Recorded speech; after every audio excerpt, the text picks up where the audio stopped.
Ladies and gentlemen, we are currently holding for further traffic clearance. Check out Kristen's new website, magicaljourneysvacations.com, for all your vacation needs. Disney, Universal, cruise lines, and more. Thank you for traveling with us. magicaljourneysvacations.com. Have her book your magical vacation today.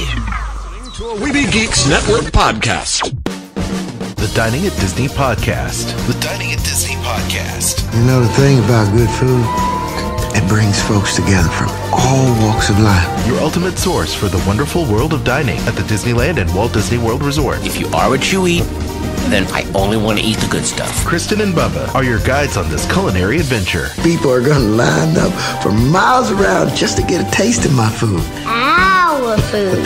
Join them as they discuss the latest food news, expert tips, recommendations, and trip planning advice as it relates to Disney dining. Try the gray stuff. It's delicious. Don't believe me? Ask the dishes. From quick service to fine dining, you'll discover all the best restaurants and food as you hungrily explore the Disney parks. Let's do this thing! The Dining at Disney podcast. And now your hosts, Kristen and Bubba.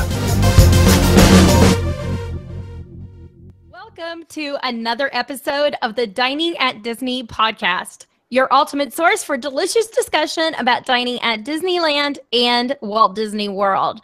I'm your host and foodie, Kristen, and with me filling in for Bubba is Tony Casanova from Disney Parks Podcast and Disney by the Numbers. How is everything going, Tony? Stuffed for my California Grill dining experience for Thanksgiving. Was it good? It was good. I tried something completely different this time. I tried the seafood ramen. Ooh. Yeah. It had a lobster tail, a couple of shrimp, and then like a ton of noodles. But it was quite tasty. Quite tasty. It had a little kick to it, which I was not expecting. So, but it was good. It sounds interesting. Yeah. I didn't feel like turkey or taking pork or something like that. I just can't imagine taking ramen noodles and making something fancy out of it. Every time I think ramen noodles, I think of like, oh, you're poor and you're in college and it's a 10-cent meal, you know?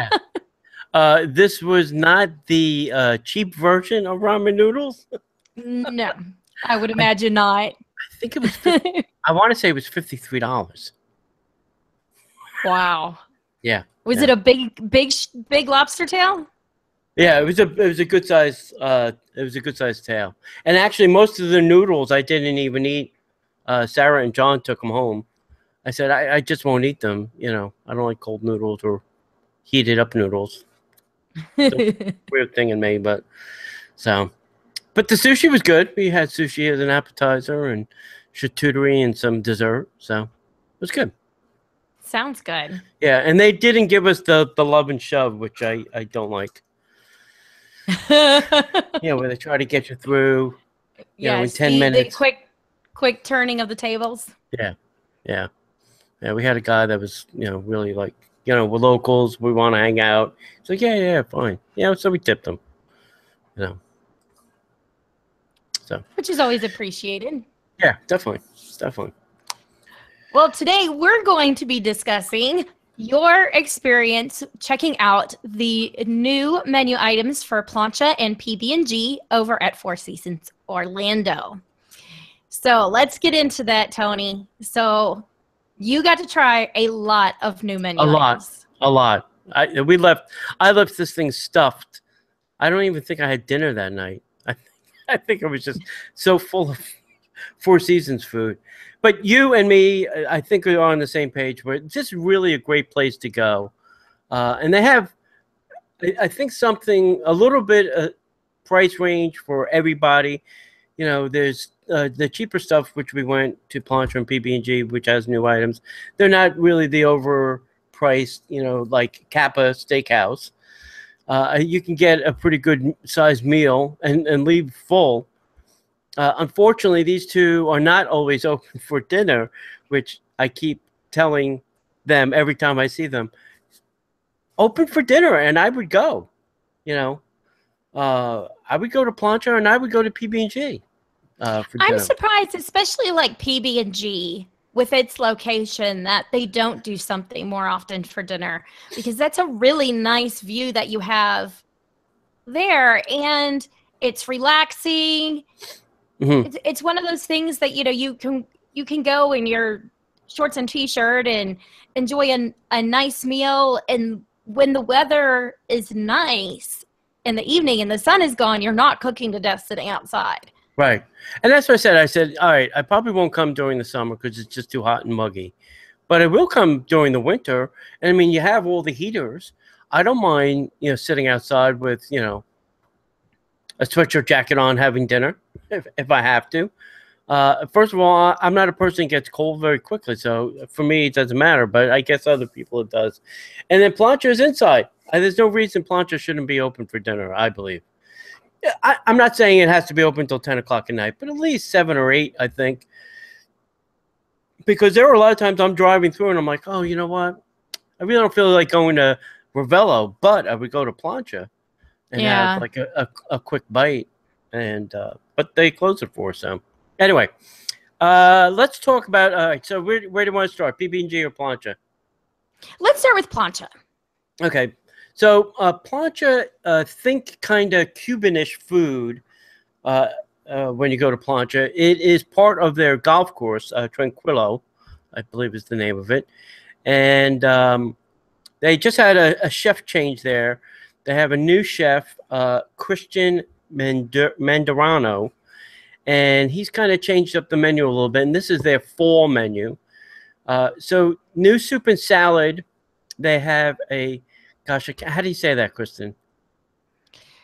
Churrasco? It's like a churro and a Costco. Churrasco. Yeah. Cobb, which is a salad. This had a poached egg, cornichons, right? Yeah. Tomatoes, shaved red onion, and a mustard vinaigrette. And really, I think the key things in this was, I'm not a big poached egg fan, so I gave my egg away. But the mustard vinaigrette had a nice little spice and kick to it, which I really enjoyed on that salad. Now, did you see somebody cut into the egg? Yes. Yeah. And it was perfectly cooked? Perfectly cooked. We were talking about like how to poach a really good egg. And who did I see? Michael Villaggio at Epcot Food and Wine. So you get a big-sized pot, heat the water up really, put some vinegar in it, get the water swirling really fast, and then you drop the egg slowly put the egg into the water, and the white will, envelop the complete egg. And he made some perfect ones, and these were really along those lines, so it was well done. My biggest pet peeve about and I like poached eggs because I like a runny yolk. So I either like it poached or sunny side up. And my biggest thing is when I get a poached egg, you order something like Eggs Benedict and you go to cut in and the egg is almost completely cooked. I'm like, okay, see, I don't even want to eat it then. I'm like, I want my perfectly poached egg. Yeah. I have eggs one way, and that's scrambled to death. And that's it. I'm not an egg fan. All right. So then they had a couple of new appetizers, and really their appetizers, the new stuff was really, really good. Probably some of my favorites that we had. One was the open-faced ropa vieja, which was the braised beef with this nice little puff pastry and a chimichurri aioli. It was delicious. I could have had a whole plate of this stuff. And what they did when they were serving us for the tasting is, they gave us an appetizer plate. It had, one of each of the things that we're going to talk about. The next up, which was a ceviche. This was a root puree on a romaine of hearts with a plantain yuca chips and then pickled onions. And it was nice. It was all on a little piece of romaine. You just kind of pop the whole thing in your mouth. It was a perfect bite size, and it was really nice. The next thing up was the fried calamari with Sazon flour and what is that, ricotta sauce and lemon. And for them, they give you just not the tubes; they'll give you the tentacles and the whole kind of calamari thing. They're not just giving you, this is not Olive Garden. You don't get just tubes. You get all of the squid. So if you don't like that, maybe you can ask if you can get just the tube, and maybe they'll do that for you. Is it a light batter that they put on that? Very light, very light. This Saison flour, I don't think is like our all-purpose flour, or even like a semolina. I think it's very light, and I almost want to say they were really just dusted with the flour and then nicely fried. It was really good, and the sauce was perfect. It wasn't a marinara, so it wasn't sweet. Had a little heat to it, a little kick. Sounds good. Yeah, it was very good. And it was funny because the woman sitting next to me had never had fried calamari before. This was her first time, and she went all in. She had tubes, tentacles, the whole 9 yards. So, and she liked it. She did. She really did. Yeah. I'll say she's spoiled now, because that's one of those things that often a lot of people have like the first time at some place like Olive Garden, and it's kind of chewy, like chewing on a rubber band. Right. And it's not supposed to be that way. Yeah. As you know. Right. And I think often people try that and then they're like, oh, I don't ever want to try it again. But then if you have it where it's, cooked just right, then you go and you order it somewhere else. You're like, wait a second. This is not the same thing. This is terrible. Why is this chewy? Yeah. I've always heard, and I've never tried it myself, that if you cut them up and you put them in milk or buttermilk and let them sit in there for a couple hours, that will soften them up and make them more tender. I don't know if it's true. Like I said, I've never tried it. But maybe we should try that this year for our Christmas 7 fishes. See what happens. Oh, that's right, because you do all kinds of oh my gosh, yeah. stuff. Yeah. If we have time, we can talk about the Christmas menu at my house. Because we've already been planning. Anyway, they have 3 new mains. One is a mojo chicken sandwich, which is dark meat, sofrito pesto, fine roasted tomato, and mozzarella. It was a really good sandwich. I think this was served on a Kaiser roll, if I wasn't mistaken, or something like that. Hold on, maybe Kristen can look at the picture, find the picture. Let's see. Come on. That's the PB&G. That's the calamari. So you know better what your photos are. Let's see. Yeah. Oop. Is this it? No, that's the salmon. Why does this not want to go back? Oh. Oh. No, it's served on like a panini. Okay. Yep. It's served on a panini. So that was good. I really enjoyed that sandwich. I like that sandwich a lot, actually, as a main. The next thing was the adobe salmon, which was grilled gem lettuce, lima beans, and a salsa criolla. And I'm not a big salmon fan. I'm not going to say it wasn't cooked, but I don't know. I don't like when the middle of the salmon is not completely pink. You know what I'm saying? So you don't like it. You want it. I want it well done. I want it. Oh, you want it. Okay. I want it overcooked. You're saying. Okay. Yeah. I don't like when, it looks like it's like undone. So that's my pet peeve. It tasted great. Because it's got that good, spicy adobo flavor. The next up was the chorizo flatbread, and you really can't go wrong with chorizo. I hate to say it. It was smoky chorizo, crispy shallots, piquillo pepper sauce, manchego, cream cheese, and then arugula. And this was really tasty. This almost could be an appetizer too that you can share with somebody, because it's really not that big. Yeah. And if you're not looking for a really heavy meal, then this would probably be perfect. This size that they served us was like what, four slices, and you're done. Yeah, that wouldn't be a bad thing to get as an appetizer.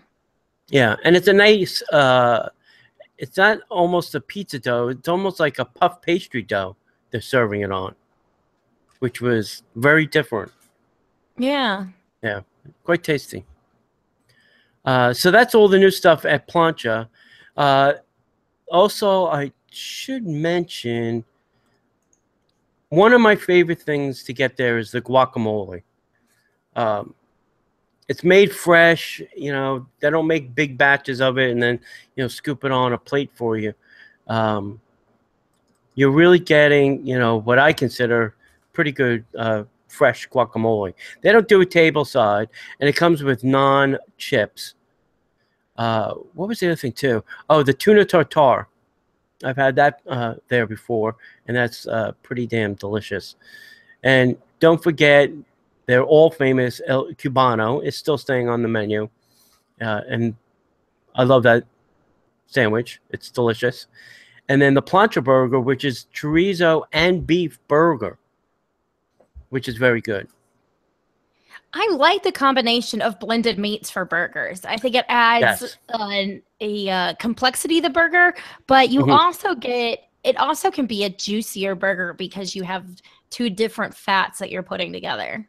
Yes, and this sandwich is very juicy. That burger is very juicy. It's definitely a 2-3 napkin burger. So yeah, if you get that burger, ask for more napkins because you're going to need them. The other thing they're doing is half a sandwich and a side. Not half a sandwich and a salad or a soup, but half a sandwich and a side. So you can order the Cuban, the club, or the mojo chicken. That's your sandwich. And then as a side, you can either get black bean soup, calabaza, French fries, fruit, yuca fries, or a side salad.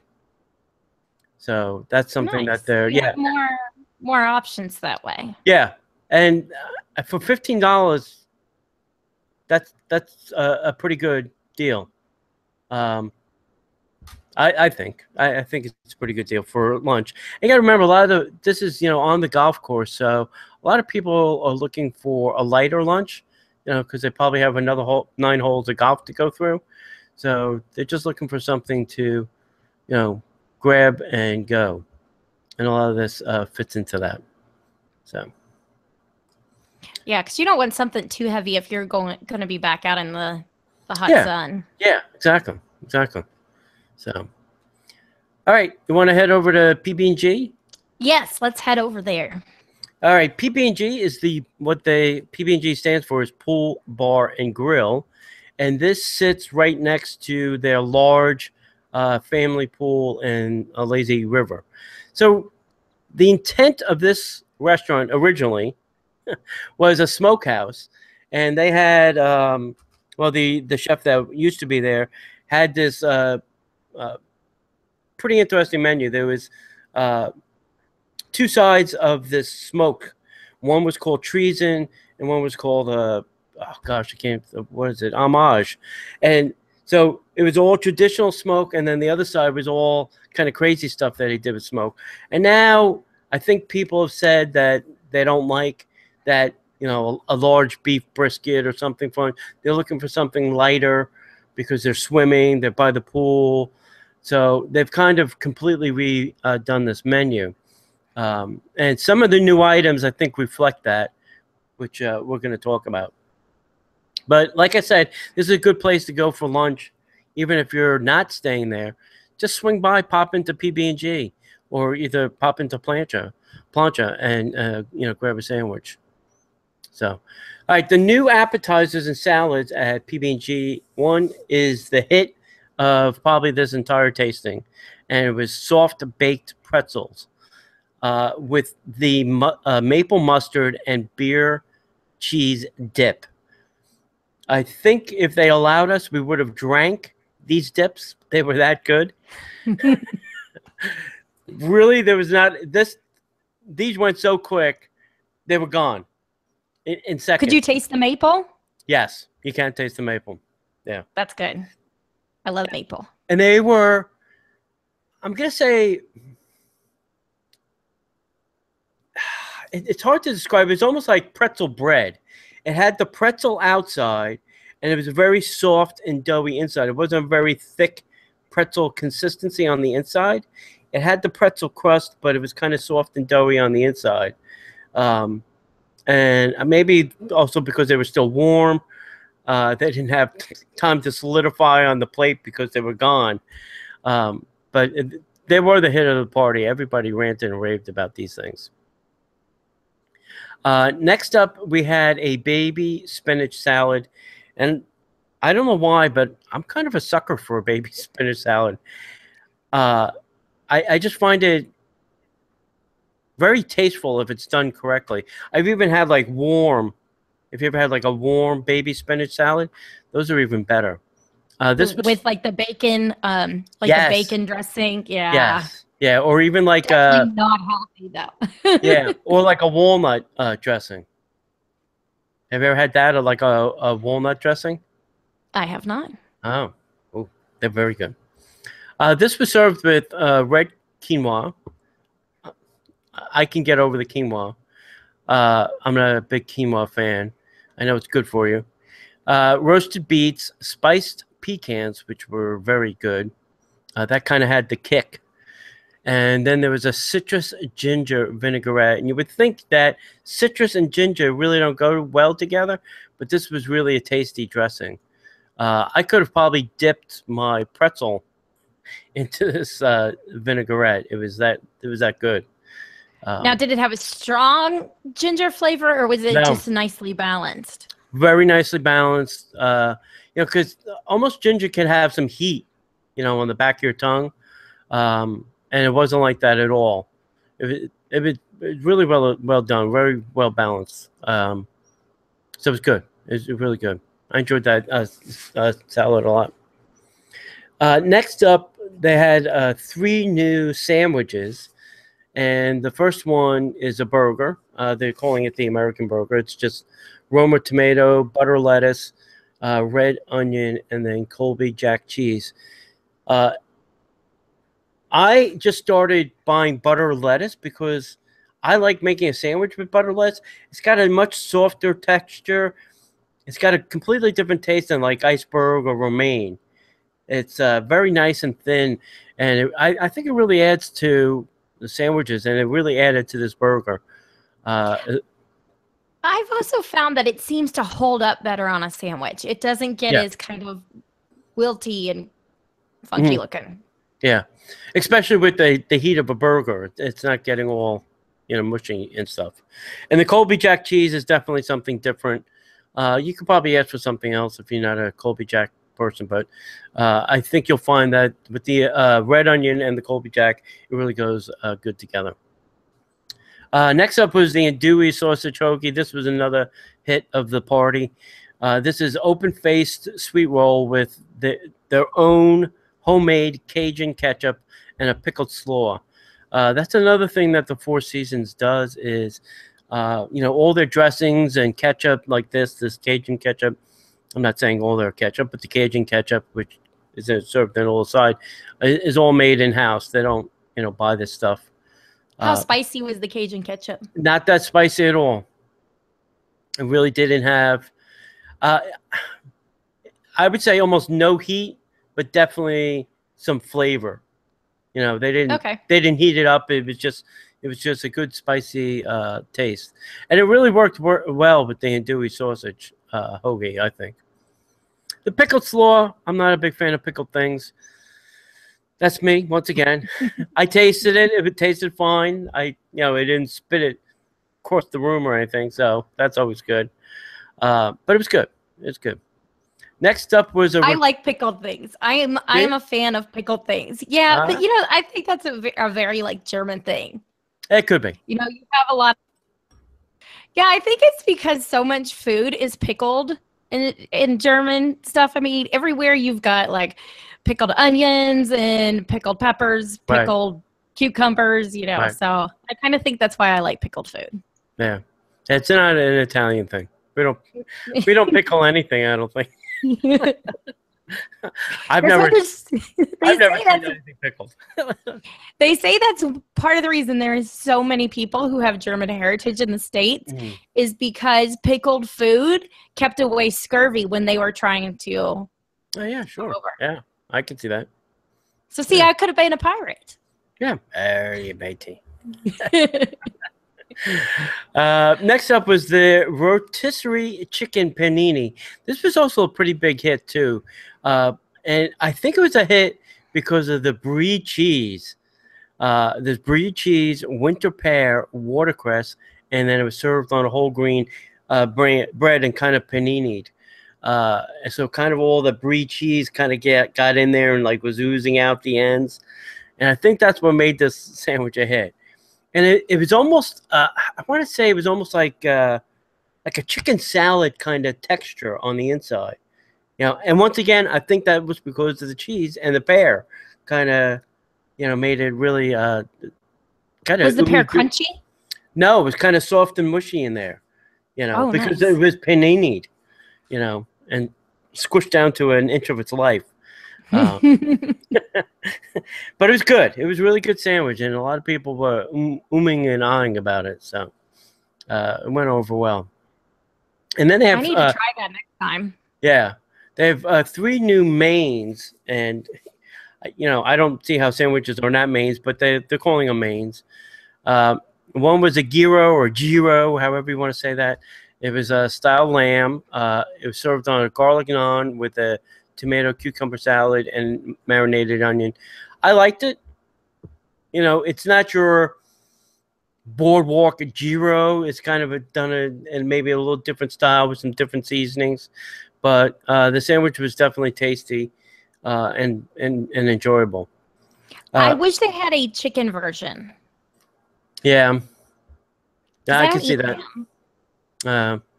Yeah, a lot of people don't eat lamb, and I guess they're just taking a chance. Maybe if it doesn't work, they'll try something different. You know. I just like to pet the lambs. Go over and pet the little sheepies over at Rafiki's Planet Watch. I don't want to eat them. I just want to pet them. Excuse me, can I make a sandwich out of you? No. Welcome to my lunch. You know what? I really started. I don't know why I'm now starting to talk with a British accent all of a sudden.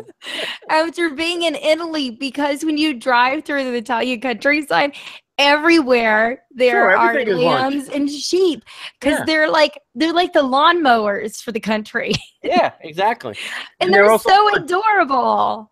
We saw little itty bitty tiny like baby ones, like newborn baby ones. Like alongside the road, and you're like, oh, it's so probably cute. 3rd generation lawnmowers. Exactly. Gosh. Next up was the crispy skinned snapper. This was served with beets, lemon herb rice, and a blood orange vinaigrette. Like I said, my snapper was not all that tasty, and I don't know why. Just wasn't. The beets were good, the lemon herb rice was good, and the blood orange vinaigrette. I do like blood orange things, like blood orange drinks or vinaigrettes or ice cream or whatever. That's very Italian of you. Yeah, probably. It probably is, but I don't know. I do like things that have blood orange in. I guess I'm just an Italian sucker for that, I guess. It's good though.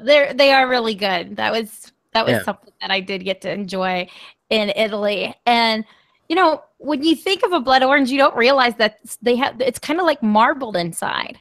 Yeah. They're not always just like a solid red. They're like can be like orange and red. Right. Yeah. And you know, some people compare it to a grapefruit. I don't know. No, it's not. I don't get that grapefruit taste. You know. I don't wince when I have a blood orange. And the last thing was a chicken, and it was a roasted chicken served with marbled potatoes, winter greens, and a lemon thyme au jus. And this was, as I was saying, these were purple potatoes, which, like I said, I normally only have when I get my JetBlue chips when I fly on JetBlue. So it was different for me to have, purple potatoes. I wouldn't call them marble. I had all purple ones. I guess maybe they're gonna put in some other variations of potatoes. Do the white ones? Yeah, probably. Maybe they'll mix them up. And then the lemon thyme au jus was really good on top of this. And I think it's this. It's a rotisserie chicken from the panini. when you come towards PB&G, you'll be able to see all the chickens in the rotisserie. They're going to start using the rotisserie. So you'll be able to see your chicken sandwich kind of waiting in the wings. No pun intended. Just as long as they're not putting the whole chicken on there. Here's your sandwich. No, they're cutting it all up for you. And this there's a new chef over at PB&G. It's Chef Mikey. I've met him. I want to say in August or something like that. It was the first time I met him, and he's kind of like the rock star. Kind of got punk hair. He's not your normal looking chef. I would he's the guy that you would see on a tour bus with like Kiss. Yeah. Oh yeah. Yeah. He totally has that rock star chef look, which is cool. I mean. Yeah, and he's trying some new and different things. Trying to bring in a little contemporary style, I think, with the menu. And he's always listening to what the customers say and always changing this menu up. Fabrizio was there too, and I guess he trusts these two guys, Christian and Chef Mikey, to really do their thing, and then he just makes sure it's being executed correctly. He was Chef Mikey, that is. He was on Hell's Kitchen in 2010. Really? Yeah. See, that's where I know him from then. Mm-hmm. Now, next time I see him, we're going to have to bother him about that. I'm going to have to go. First, I'll have to go watch and see if he ever got really beaten up by Ramsay. And then ask him, how was that? Yeah. How was that degrading experience? Really, he was on Hell's Kitchen. Have you ever seen... You do have to wonder, like what Gordon Ramsay's like off camera with them. Yes. Versus on camera.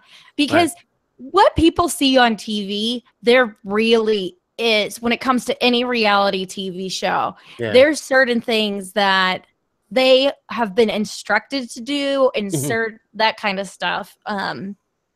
Way more than people ever even realize.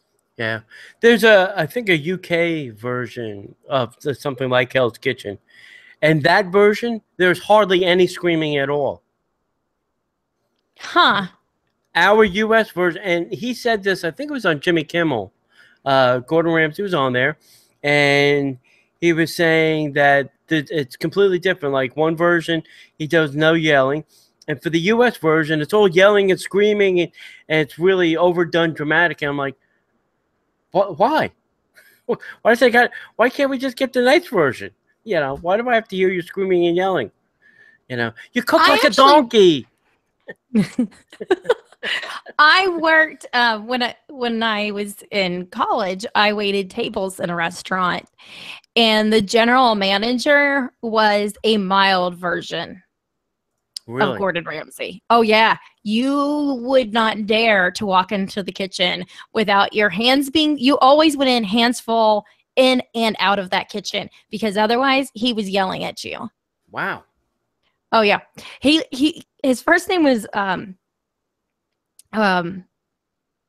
oh gosh, he just drew a blank on his first name. But we used to call Luther was his first name, and we would call him Lucifer, which he didn't know that.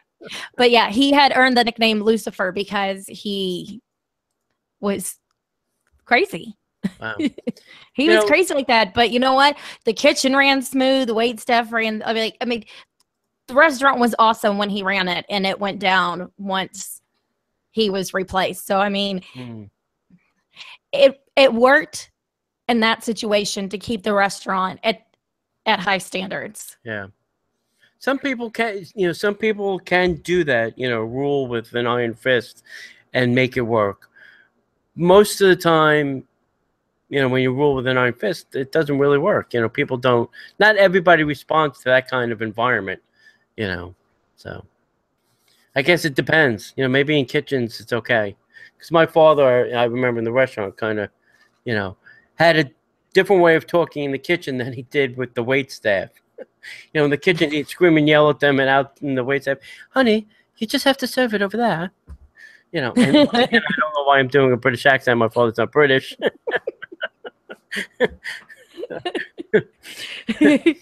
But you know, it's not even a good British accent either, Tony. yeah, exactly.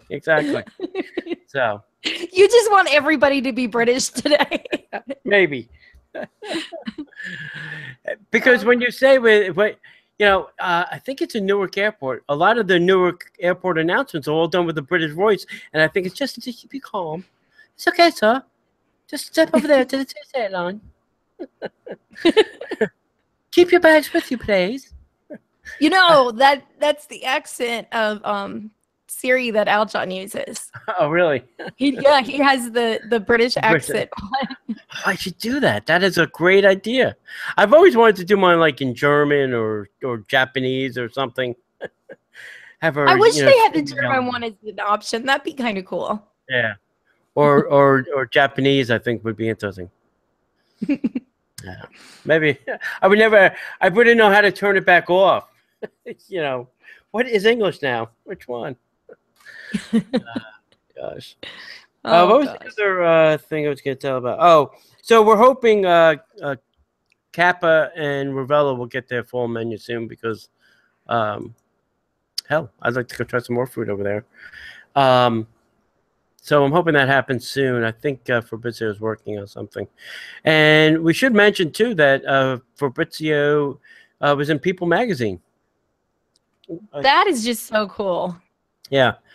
He had a recipe that was in People magazine, which I was like, what? I was flipping through. I was like, what the hell? What? How did he get in here? And I was talking to him. Him and his team went to James Beard House and cooked a dinner at the James Beard House. I had gone to that dinner. They had, oh gosh, it was only, it's only probably a table of 15, and I think probably 5 people didn't show up, so it was about a table of 10 of us. Oh wow! And chef cooked the entire menu that he was going to do at the James Beard House, and paired the wine that he was going to serve as well. And we got the full-on thing for like, I don't know, it was $129 or whatever it was. It was a steal. It was a real steal. And we got like a 7-course meal. It was delicious. And then I watched him. The James Beard House had a live streaming cam. They got a couple cams. One was in the kitchen, and I was watching chef give the orders kind of to the wait staff, how everything was going to be served, how it's to be plated, how they should carry it so it doesn't, certain things were kind of balanced, kind of like stacked some of the things, so that, it wouldn't fall over and look, bad in the plate. But he was saying that also there, it was literally a house that was converted. It's now converted into a restaurant in Manhattan. And he was like bumping his head. He's a pretty tall dude for Fabrizio. It kept bumping his head on stuff. And the other thing is too, that people from the outside, like guests, come in through the kitchen. So there was that's really weird to me. Yeah, there was people like walking through. I'm watching the camera, and when I said to him, I said, "Did I see people walk?" He goes, "Oh yeah, everybody comes to the kitchen." What? I said, "How do you keep anything clean or dirt or hair or whatever out of the plates?" Because they had the table where they would plate everything up, and the people are like walking past, where everything was being plated up. I'm like, all right, I said that was just weird. That was just really weird. He said, "Sam, it's a James Beard House. You don't ask questions." I said, "All right." Wow. All right, sounds good. Yeah, he is very, very tall for an Italian. Yeah, he is very tall. What, 6 foot something, right? I don't know. I come up to, I don't know, about his belly button, maybe above that, a little above that. It's like, hello, hello up there. Hey, I'm a short person. I look up to everybody. But see, that's not unusual in Italy. Like that's one of the places I like to go because I don't feel like Short? I'm too tall. Whereas when I go to some place like the Netherlands, right, I feel like I am about the height of Vern Troyer. It is. Right. They're so tall. I'm not short compared to, many women in Italy. Now, Right. I'm short for being an 8-year-old. I mean, Right. it's the craziest thing. I've never seen such tall people. Yeah. I mean, everybody's like 6 foot or taller there. Yeah. I have some friends from that part of the world too, and they're all 6 foot or taller. So I don't know. We need whatever they feed their people. probably a lot of scrod and cod and halibut. They do a lot of fishing. Also the Italians. Cheese. Yeah, we have a lot of cheese. It's probably the wine that stunts our growth. And they drink more beer. Yeah, that's true. See, too. there we go. Exactly. Hey, you should talk about it. You probably know. They're doing a dessert thing over on the Magic Kingdom on the riverboat. Have you heard of this? I have heard it. Yeah. I don't know. That just sounds stupid. That is the worst place to view a parade from. Is the top of the riverboat. I mean, you're only going to get a little. Where are they getting the food from? Columbia House, I would think. That's got to be the closest place to get. I don't know. Yeah, it's only ice cream, so maybe they're just getting it from the ice cream cart. I have no idea. Well, that would be pretty easy to wheel on there. It's ice cream, yeah. But they're also then the promise is reserved viewing for the parade on top of the riverboat, but you're only going to get this partial angle view as they come towards you, and then the only thing you'll get is the back view when they go down past the Hall of Presidents. So I think it's a terrible place to see the parade from, the top of the riverboat.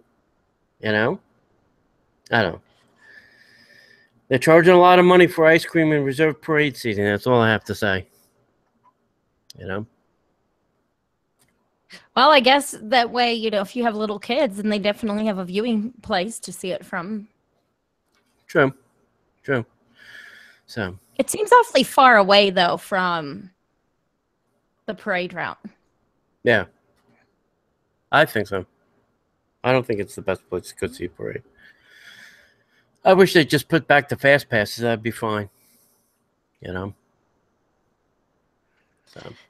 Disney always changing and testing new stuff. Yeah. Always making it It's all about harder. Benjamin. Oh, yeah. It's all about them. So. All right. Well, let me get ready for round 2 of podcasting. Okay. Thanks so much for joining us today, Tony, and sharing all the experiences that took place over at Four Seasons. Getting to try the new menus at Plancha as well as PB&G. Tell everybody where they can find you. You can find me at DisneyByTheNumbers.com or at the DisneyParksPodcast.com. As far as Dining at Disney, you can find us at diningatdisney.com on iTunes, Stitcher, as well as YouTube. On YouTube, we are the Dining at Disney. Social media, everywhere else, it's just Dining at Disney. Also, don't forget, you can pick up Tony's book. Tony, tell everybody about your book and where they can get it. It's called Disney by the Numbers. It is a fact-filled little pocket guide of everything Disney. Everything starts with a number, and everything is a fact about something at Disney. You can also get that at DisneyByTheNumbers.com or Amazon. As far as Amazon, we do have the link. If you go to the Dining at Disney store on the website, you can find Tony's book there and pick it up, as well as our Epcot dining guide. We are part of Patreon, so don't forget you can help support the show that way or by our affiliate links, Disney Store, Garden Grocer, and Jelly Belly. Thank you so much for tuning in. Until next time, I'm Kristen. With me was Bubba. Oh my gosh, I'm so used to saying Bubba. With me today was Tony. Little Bubba. Little Bubba. Little Bubba.